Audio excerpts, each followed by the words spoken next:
Welcome to 24 Uganda Times News. On the way forward for Uganda. Dear sir, you have the floor.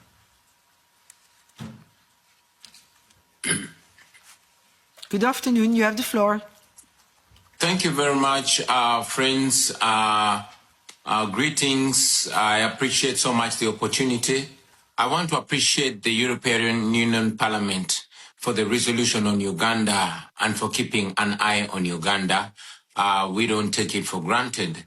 Every time we see development partners keeping an eye on what is happening here in Uganda. We also recognize that the EU is an important partner to Uganda, and we intend to maintain and also improve this partnership and this cooperation. We would also love to see this relationship happening between the people of Uganda and the European Union, not just General Museveni's illegitimate military regime. I'm still on the run. I'm still in hiding because of the continuing threats on my life since what happened on the 16th of January when my house was, my compound was raided and I fled my house. And also the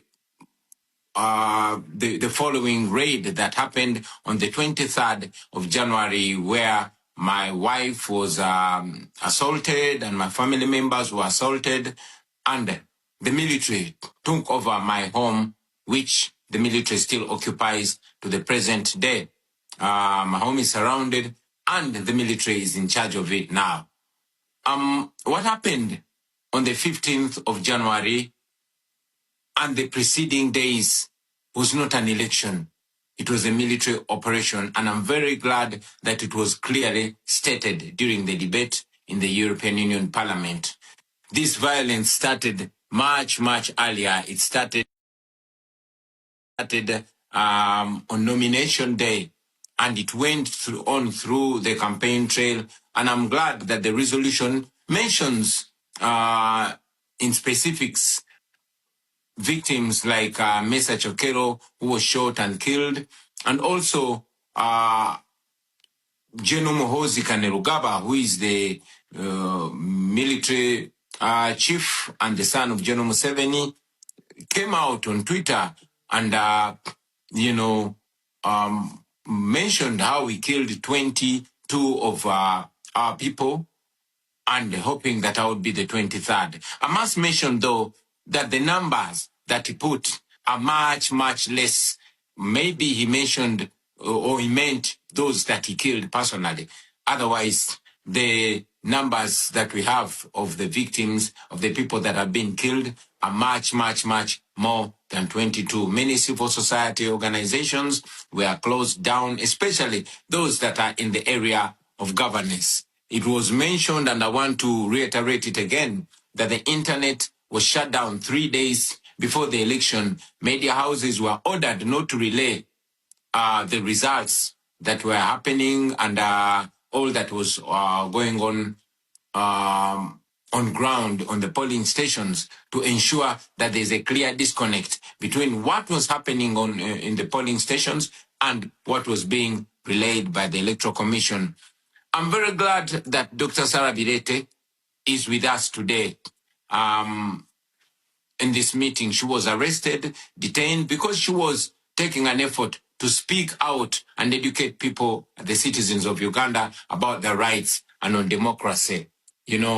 I mentioned it that 2 of my deputy presidents were abducted on the eve of the election, and they remained missing for 3 weeks. We later learned that they were being detained in a military barracks, in a special forces military barracks, which is run by General Museveni's son, Muhoozi Kainerugaba.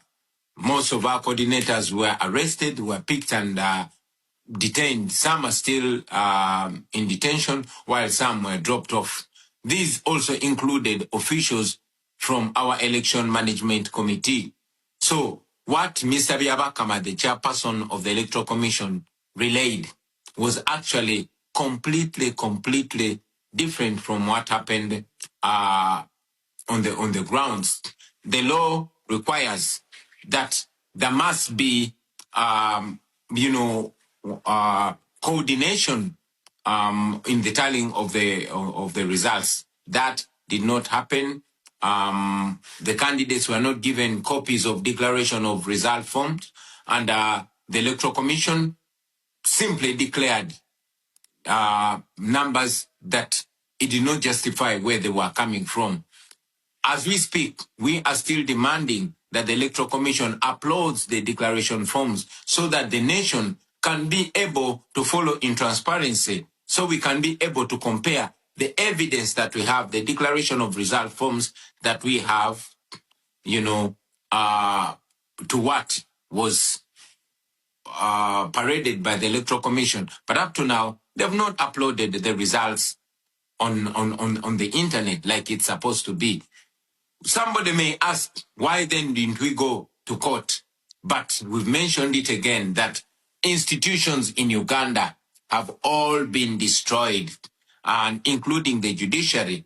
The manner of appointment of the Chief Justice recently is evidence to that. The Chief Justice was sworn in General Museveni's farm.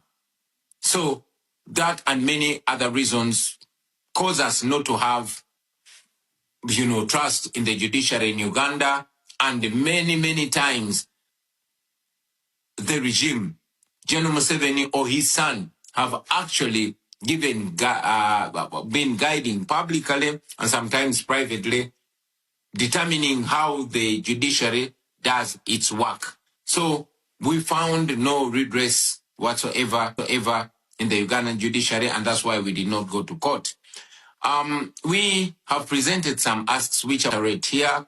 We've asked for targeted sanctions that target particular individuals and regime officials that have, excelled in gross human rights violations. We believe that will curb their appetite in abusing,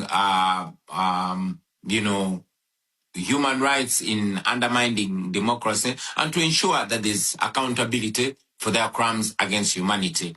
Because I know we have other speakers on the platform, I want to appreciate you for the opportunity and to further call for more interest and for more attention to the people of Uganda. We really appreciate the attention, but we still request the international community to keep an eye on Uganda, to keep an eye on what is going on here in our country. I thank you for God and my country. Thank you very much. I can promise we will do that. I make sure as the chair of the delegation EU Africa that we will keep an eye on Uganda, and we will follow up the situation very closely. We have also here with us today prominent human rights lawyer and expert on constitutional